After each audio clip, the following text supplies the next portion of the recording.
Mathieu Zabien, encore un exploit de Wazalendo. Le M23 Bozo Sila, à peine Bokoti, pas même 3 jours. Mais effectif est bougé déjà. Papa va batikali combien? Bilili, Ezali, Bavoy, c'est quoi accompagner Bisso. Bandeko Balandi, bonjour, bonsoir. Tout doit dépendre de l'heure à laquelle vous allez nous suivre. Merci de votre fidélité, surtout bienvenue à son magazine d'actualité d'information. Eza Flash. Te pèse Kaka, quelques petites minutes seulement, Tosuki. Je vous donne la lumière de ce qui s'est passé aujourd'hui à l'est du pays, plus particulièrement dans Sud Kivu. Et deux stratégies, Oyo ba arrêté nakati ya réunion, Oyo Zalaki nakati ya Kosale, Mato et Salemaki, nakati ya Soudan du Sud, Otobenge Sud, Soudan. Bima Bilej, match est bien. Bandeko Balandi. Tomonaki Nabino batu balati batenu bobengi bango ba militaire ya M23 baza ba militaire te mutuna moko na rotuna bino bazweli formation wapi et puis il y a combien de jours bino moko boko yoka ba révélation ici vous allez suivre vous-même ici ba révélation magam na banda ko yebisa bino et ces gens là au 3000 o yaki basangana ki na ba Rwandais ba Ougandais na ba boy tout ça mais parmi Batouana, Bokoyoka Awa, les malades qui étaient dans des hôpitaux, les prisonniers qui étaient arrêtés injustement, même justement, il fallait purger, basilisa, makamunango baeko bimisa bango, balatisi bango tenu mbango, barakata, bakoti bango babibo kende kobunda na kati ya mboka Congo, wana na Rwanda. Rwanda ne veut plus donner encore ses militaires expérimentés, soi-disant, force spéciale bazate. Bolanda batenu wana te. Makapreso bien. Bozela tokende moi malembe parce que nazana ba image il faut na tiela bino, nazana ba audio na tiela bino, mais mon souci est que vraiment image plutôt émission oyo ezo vraiment ta ebelete. C'est la deuxième partie ya mukolo malelo lelo jeudi 17 avril 2025 Bandeko Balandi. Merci de votre fidélité. Tous les quatre très rapidement, na ba élément sonore, Boyoka, ce qui s'est passé réellement, match comme à niveau Nini, Papa Eva, Oyobino Monaki, est-ce qu'en réalité, Bazaki ba militaire ou bien c'était qui? Mais ba image, tu tindi déjà na Kati, il y a groupe Nabiso parce que je vous ai dit des images atroces ne peuvent pas passer sur YouTube. Ba Bazana Kati, groupe Nabiso, ba moni déjà, Bilili Totindi, merci de votre fidélité. Et c'est comme zongi la ba Congolais, na bisa bino boy na ba stress na bino. Omoni o ezali deuxième coup. Et puis deux et dernière action oyo M23 bazo sala. Pourquoi avant bakoma awa j'étais avec vous tous les jours en temps réel copé sarabino déroulement so ba koti réunion na ebisi bino. Rapport ya réunion na ebisi bino. So ba koti batu na bango na ebisi bino.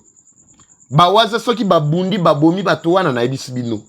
À chaque étape, vous vous souvenez, c'est comme ça que ça a été le début. Et ton percé, tu as Ouvira, et Ouvira est tombé. Et ton percé, tu as Kisangani, et Kisangani est tombé. Ton percé, tout ça. Je vais vous expliquer pourquoi Bandeko Wana, Batikali statique, Bazo bougete. Bazo avancé malgré les efforts. Même soit-disant renfort, mais renfort, ils ont les caté. Est-ce que réellement, ils allaient renfort, militaire, ou bien ils allaient Lukuta, Batouana, Bazo créer kaka terreur na kati population. Les voice bokoyoka pour que vous comprendre makambo maimazali koleka na est du pays. Yom tozaya ba stress aux api. Yaka na stress ça. Boyana ba stress, boyana ba tension, boyana ba sucre mati, boyana ngo. A on a minute ndo to retourna kabila soki tension est normal. Toko tuna nanga soki tension est normal. Toko tuna Kagame soki tension est normal. Lelo Kagame a commis responsable militaire adjoint. Il y a M23. Kabila a commis responsable militaire numéro 1. Il y a AFC M23. Il y a mon lobby, hein? Vous avez lu même des tweets. Pour la tweet Yananga, na tweet ya Kabila. Et le komoko, ya kolongo les athées. Tengito yo kabandeko balandi, maleki to malekani mukolomo lelo, jeudi, nakati ya Est Kuna. Qu'est-ce qui s'est réellement passé, Papa Eva? Yo, Sarabiso, guerre et sili, tout ça. Est-ce que c'est réellement guerre esili to ekosila nangi toyoka nanu ba voice je serai obligé toujours d'interpréter comme d'habitude tokei baba rafiki yangu wazima habari ya jamaa ashi tunashukuru Mungu tunalamuka pia ni ya leo ile sio kama leo walipigana leo ndio watifi wanawapiga mwele bilima au Kamanyola wanawapiga grave ovyo mpaka baada ya M23 walikuwa mle chini Kamanyola wanakimbia wote wanacha frontiere wazi. Ilikuwa ni ya leo vraiment leo kulikuwa na mapambano grave. D'abord toyoka nanu o acholoba peut-être babusu bayoki Swahili te na kati ya Kamanyola image na tindeli bino na kati ya groupe wana ezali nde image ezalaki accompagner na voice oyo babetami c'est-à-dire bawela ki kozwa bilima bangomba bawela ko mata likolo bangomba mais bazaki na maîtrise ya kwa siège to ko fana kati ya bangomba frappe moko bazui awa tozoloba équipe ya liboso etambola ki ekendaki bazalaki 1300 batikali 800 500 zawapi dans 2-3 jours 800 équipe ya liboso tozozela botinda 1500 musu etikali poto yeba combien bakotikala nako dévoiler secret na bino ne vous en faites pas on doit y aller progressivement o bolingi botinda na Nord Kivu je suis au courant de tout lelo nako sopa place bazana éviter soki bako damete so bako damete bozo silisa ba prisonnier kaka mazo bimisa ba prisonnier na kati ya Kigali azo tinda bango na Congo pour baya ko bunda un prisonnier qu'est-ce qu'il maîtrise même dans l'intervalle d'un mois est-ce qu'il peut vraiment être un militaire ou akoya ko bunda na bakolo mabele atabino moko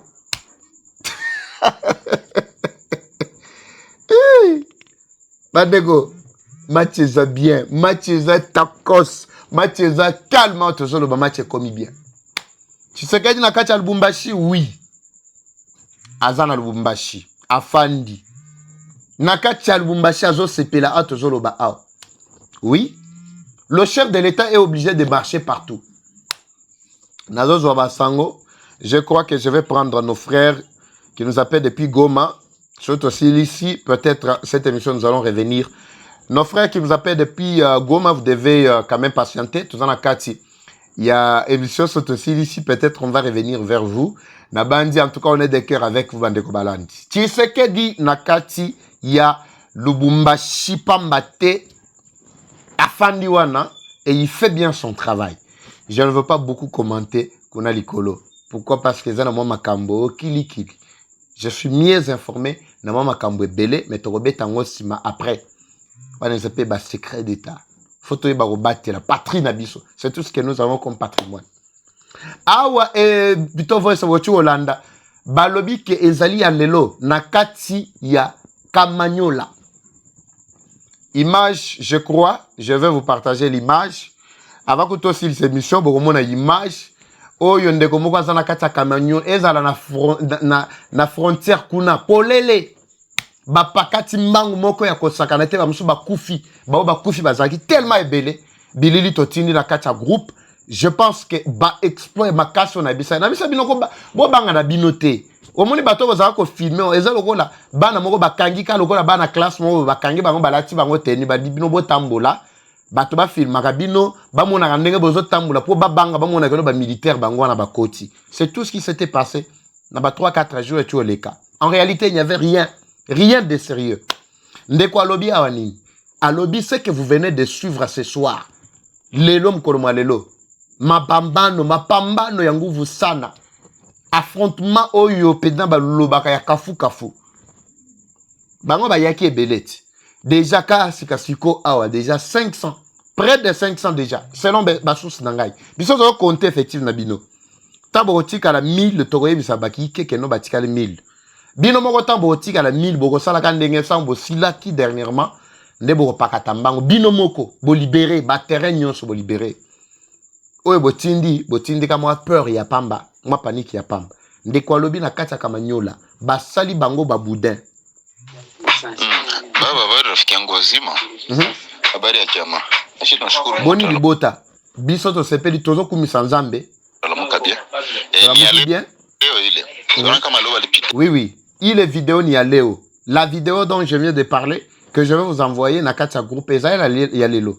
Pitana leo ndio batifi wanawapiga mwele bilima yote ya Kamanyola, wanawapiga grave ovyo. Babeta bina kati ya bangomba wana na kati ya Kamanyola, on dirait l'état zalagate na mboko.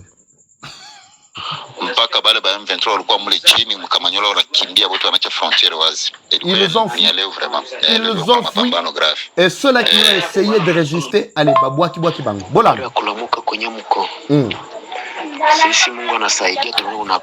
Ici, c'est l'information, il y a ba militaire soi-disant. Et amis balé. O ya liboso, na yami balé na rotier la bino. O ezali information ba militaire soi-disant. Il y a M23 bino bomona ki wana bozo lenga. Papa va me batindi ba commando. Papa va tout ça ba commando. Boyoka ba commando. Tono na coach. Huku brasserie, mina shangal. Très bien. Mukangeli moke muko pour le moment au moins 2000 soldats. Très bien. Mais balikuya juzi. Alobi azo kamwa côté brasserie. Abiya nakata kanwana, il y a plus de 2000 soldats qui sont venus avant-hier et aujourd'hui. Ils sont venus par bateau. Wana tozana Sud Kivu na Bukavu. Ils sont venus par bateau, ils sont venus par plusieurs voies. Bakiti, basaki tellement belé. Bomona ki ba image. Bomona ki ba image. Bolenga kit. Et papa va batindi force spéciale, batindi zaba fort tout ça bolanda, tout ça que malembe. Bato ba station, bato tension, stress. Bato ba mot de tête. Boza ouais to bois que la Kagame bilo. Hey, j'appelle ngai, togei. Bakabatia bote mu Kanjil Muke. Vraiment Batiaki bango na Kanjil Muke, wana toza na Sud Kivu. Abana yala sana tena sana. Batondi ebele kuna, batondi ebele. Na habaene mule Mukanjil Muke kwenye biko naingia ta kuma cité. Tellement qu'ils étaient nombreux et les autres sont allés vers la cité. Bamso batikani naka. Kuzungana nunguruka. Et en train de se déambuler na kacha cité. Chose étonnante, jana niko natembea natoka kuma somo. À lobby hier, j'étais en train de promener en provenance de l'école. Et puis, je croise un élève que j'avais enseigné au Rwanda. Celui-là qui parle avait enseigné à cet enfant-là dans l'Institut Ururu, na Rwanda.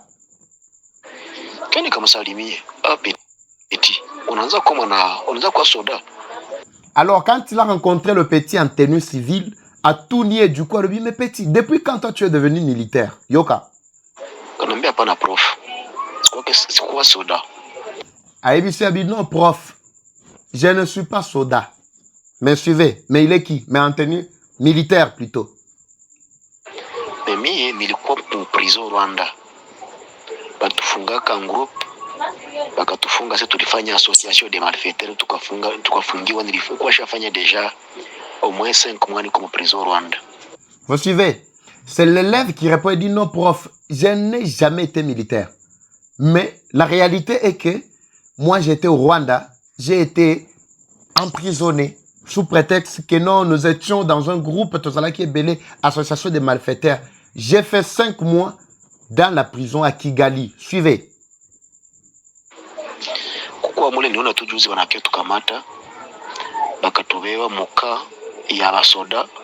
On est venu avant-hier nous prendre. Un certain jour, Ivy, on est venu nous prendre et puis on nous amène dans un camp militaire. Et du coup, dans le camp militaire, balatisi bango batenu. Tout ça, c'est sur demande de Joseph Kabila, qui a supplié Kagame au point ya kolela. Nyonso bozo yoka Joseph Kabila. Ta Kagame nenga komi. Tozo kende. Na kutupatia mabunduki sisi tuende gombana vita mu Congo. Et du coup, pas kapale. Justement, na kataka, bapesi bango minduki babi, allez vous battre au Congo. Là, c'est Kagame. La seule chose, Bandeko Balandi, peut-être qu'il retient Kagame na arrogance nyonso yo. C'est parce qu'on n'a pas encore touché même un seul centimètre ya Kagame. Il y a Kigali, plutôt, il y a Rwanda. On n'a même pas touché encore, pas même 1 kilo, pas même 1 mètre. Il y a Mabele, il y a Rwanda. Nde biloko zo pesa Kagame, arrogance nyoso bozo yoka. Lakini tukishindi ile vita kwa Kongo, tutakuwa bien kwetu, tutaishi bien kwetu na makosa yetu tutaisha. Vous voyez, idée au Baïbi Sabango, c'est ça que j'ai dit dans mon émission passée. Ils viennent vous vendre des illusions. Balokoti, un prisonnier, et du coup, Balati si est tenu, Baïbi si est vas-y, Kendo Bunda. Sokika Bolongi Kuna, allez, Bogozala bien, Barwandais, Bogozala bien. Vous allez bien vivre. Wapi, Nakati Mboka Congo. Et puis vous allez devenir les agents de l'État. On dit ça à un prisonnier. C'est alors que nous nous sommes rassemblés, du coup, avec les soldats qui étaient là. Les Rwandais.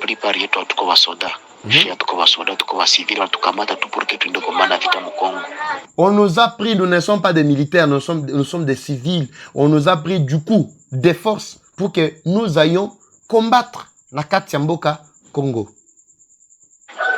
Mais comment est-ce qu'on va faire kumania manger arme? Akanambia hakuna. Et il lui pose la question, c'est le prof qui pose la question, il dit, est-ce qu'on vous a appris comment manier même l'arme? Et l'enfant lui répond, rien. Ndeba commando soit disant bino monaki, bango yeyu. Bango yeyu. Pozako lenga, nabite so bolenga kanini. Bolenga kanini. Boyo kakande biso. Ngana kozonge la pe kolobela makambo pe ya gouvernement. Cela ne veut pas dire que nos gouvernements n'a pas sa part de responsabilité. Non. Ezali amakasi. Ngolobela ngo. Bengi kati yetu habajua hata manie maarum. Et il dit, beaucoup au milieu de nous ici ne savent même pas comment manier l'arme. Mais balati bango ka bateni ba pesi bango ba arme ba bokende. Et puis vous allez suivre maintenant le deuxième témoignage, ba arme ba pesa ki bango. Loko la conséquence, qu'est-ce qui est arrivé? À part le fait que bazo kufa tongo me dit pourquoi. Mais qu'est-ce qui est arrivé encore de plus compliqué? Bogoyo kango aw. Mais umu mukanyi luka tufundishia hapa Bukavu luka tufundishia kisi mtu anafanyaka wakati anaona adui. Et du coup dans kati ya Bukavu Ndeba komi siko bazo linga bala ki sabango rapidement pour être bakende rebunda na ennemi. Après leur avoir déjà prêté ba tenue na ba armes tous les nécessaires. Ba kotipe bala ki si démonstration balobi ke bango yeyo bazo kita. Yango bazo si la bazo keneka na kufa déjà ba 500. Ba 500 ba kei dans l'intervalle de 2 jours seulement.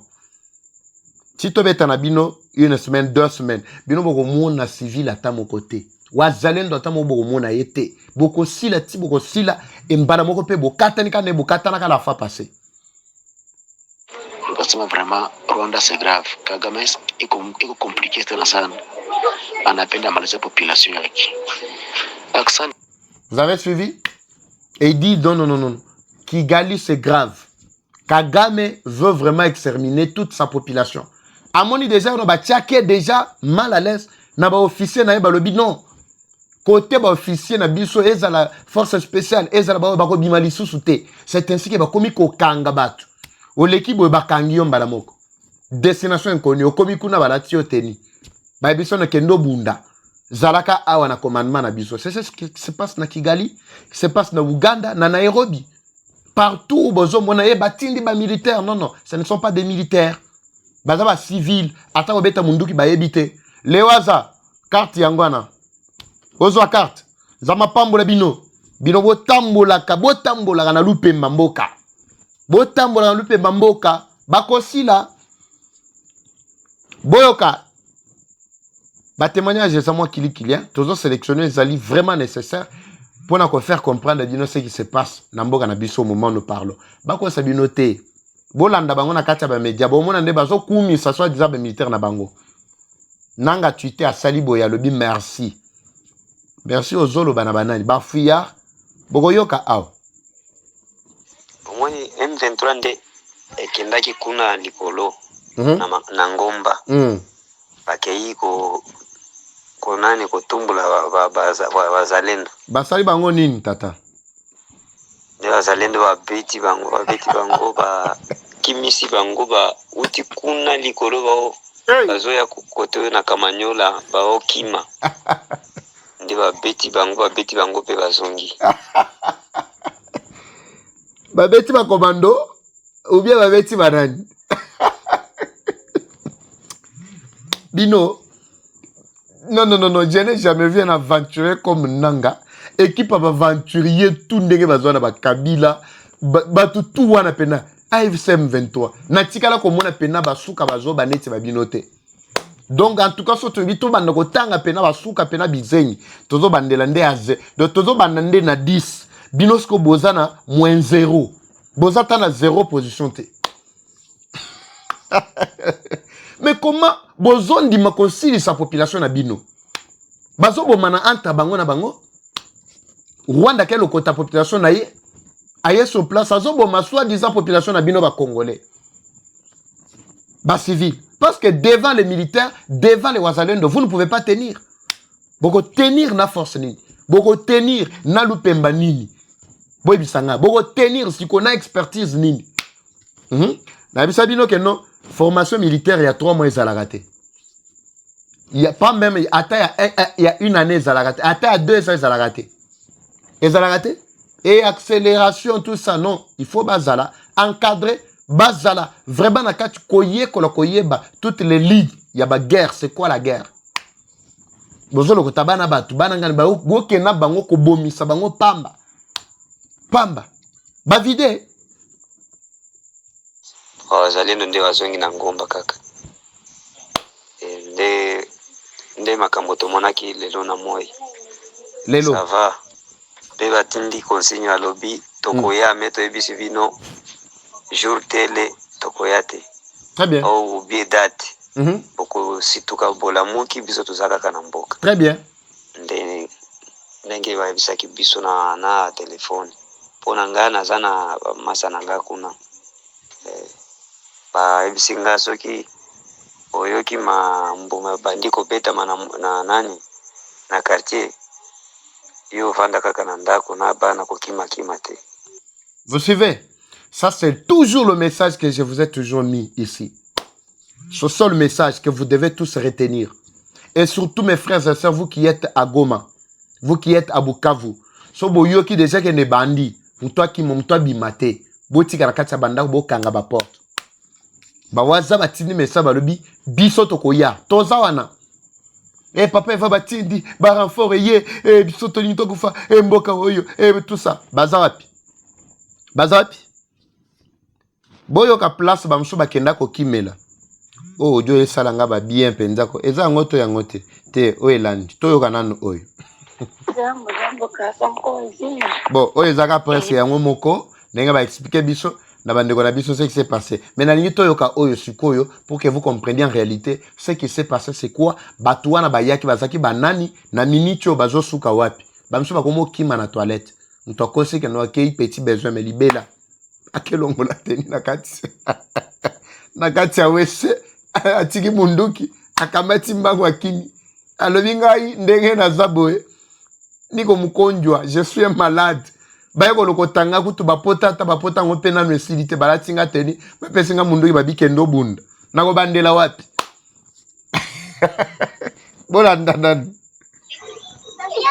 jambo tena wana ukumbi na magharibi njema hivi mimi natoka Mwesanse toza ensuite Kivu na Bukavu. Sasa Mwesanse kuko kikundi mwe wanaita wanajua kali wanajua kali bajua kali ezali groupe moko ya ba jeune patriote.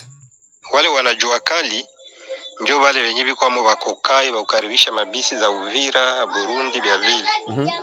Ndio tunasikia biko natukana wale wa M23. Mtoke kule mnaleta bumachawa huko watu wabaki.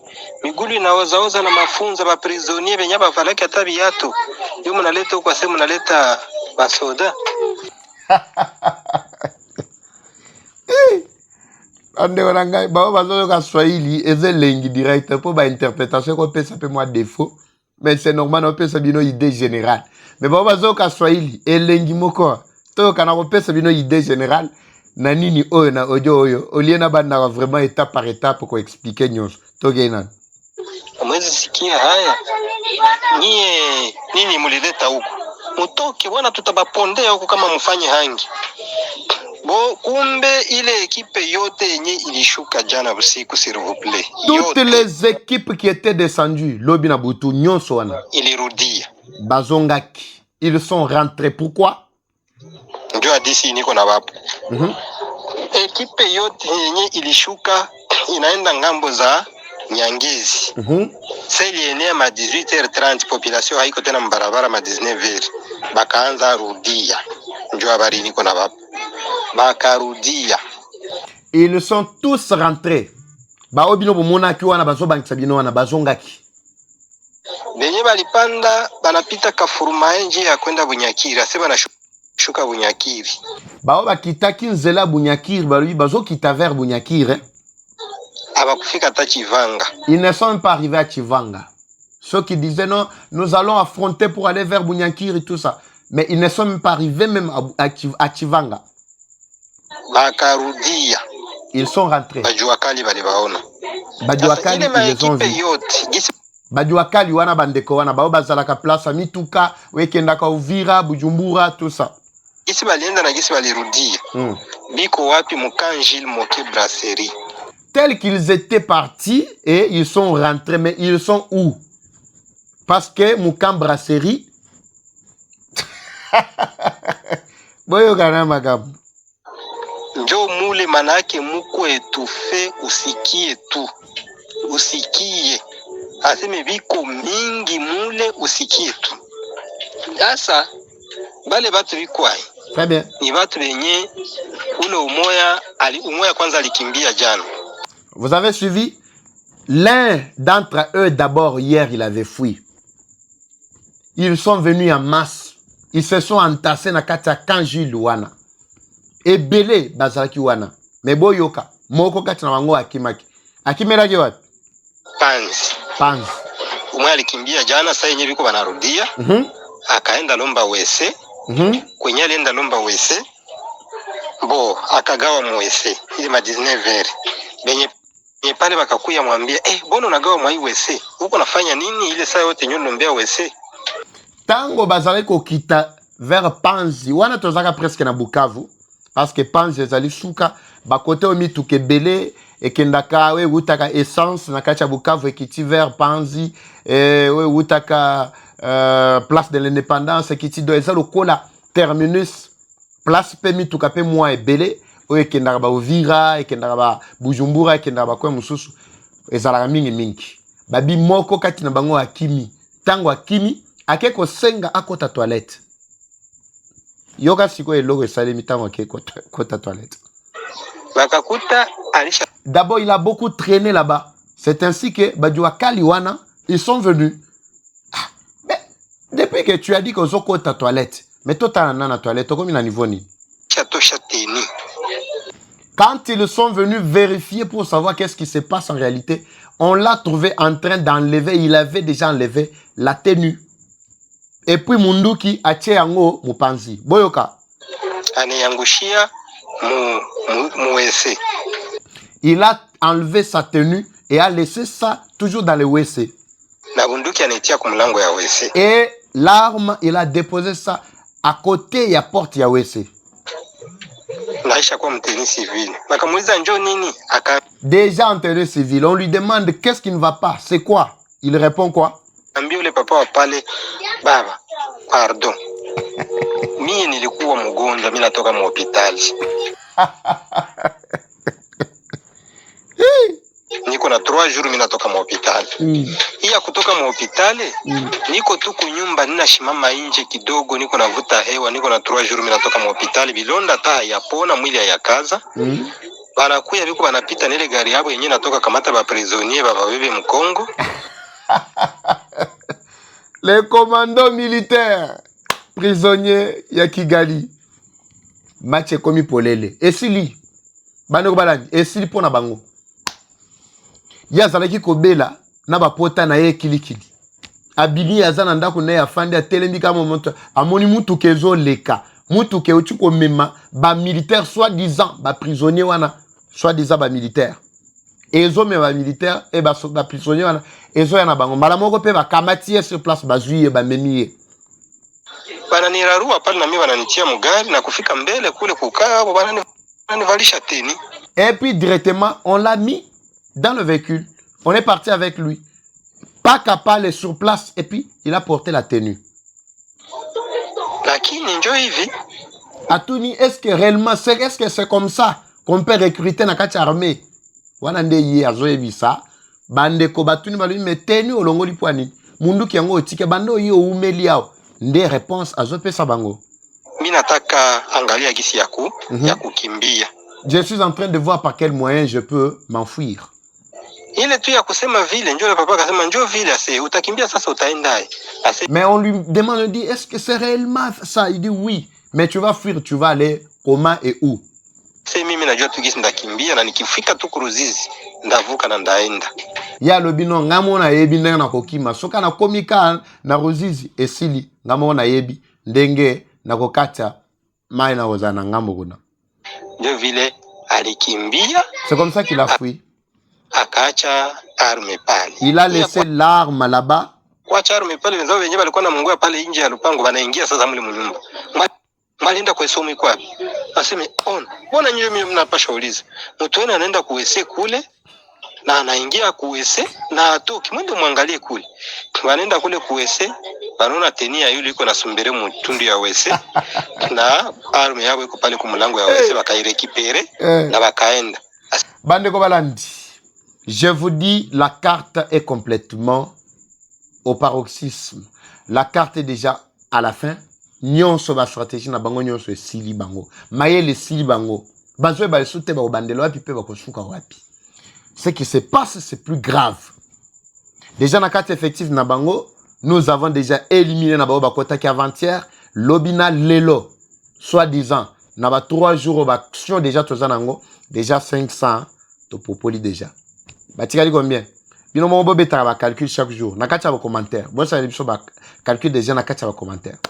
La douce chomba depuis Kisangani, pose à la calme kimia. Kimia zarawana. Lobby, je vais revenir si possible même dans le prochain numéro na kozonge la situation ya réunion en cours.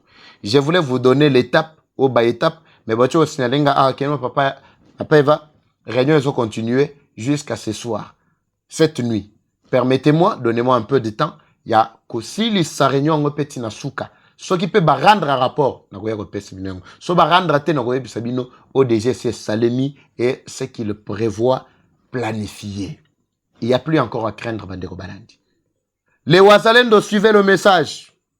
Asore pumbafu anaende mwe vile anaacha bunduki yetu. Na njo vile ule umoya alienda. Me ni wagonjwa walitoka hospitali na wengine walitoka mprizo, hakuna soda balirudia bote banaala mkanjili moke brasserie. Musiogope kitu waza hakuna kitu. Très bien. Balobibo bangelo côté, ce sont des prisonniers et des malades. Bazu bango na makasi balati bango teni. Bazo tambo le bino okantino no ba militaire bango yebo bangi. Je vous ai déjà dit que Kagame opère que part d'abord kobangisa na ko corrompre, c'est tout. À part wana zane lo musute lokola yebi déjà comportement biso ba congolais tozalaka mingi corruptible likambu muke mona likolo mbongo muke bombala moko cédé kongola koki koteka yo pena likolo ya mbongo kutu malonga te ata 1000 francs ya pamba me malamu kutu ali ata kwanga na tige sili ateki okei babomi yo pe esili pona ye esili. C'est ce qui se passe avec soi-disant ceux-là qui pensent que non, M23, FC, et mouvement ceci, cela, ce sont des corrompus et des corruptibles. Bandeko Balandi. Match Sili Autozoloba Awa. Bon, personne chance, il y a Rolande la situation à réunion, soyez ba PC rapport final, le bien raison de la bino Awa. Mais bon, il y a match, ils ont bien côté Nabiso. Pe makambu ya gouvernement na Olbelango Mkoloma lobby, je ne sais pas ce qui se planifie. Mais, pour terminer, tu sais que dit Azana Kachar Bumbashi, akomaki na bien match tu ezana kacha oleka bien o abino Eva Chou Bimba Bileja comment na kacha au commentaire Bimba Bileja na kutana na bino na prochain numéro. C'est parti.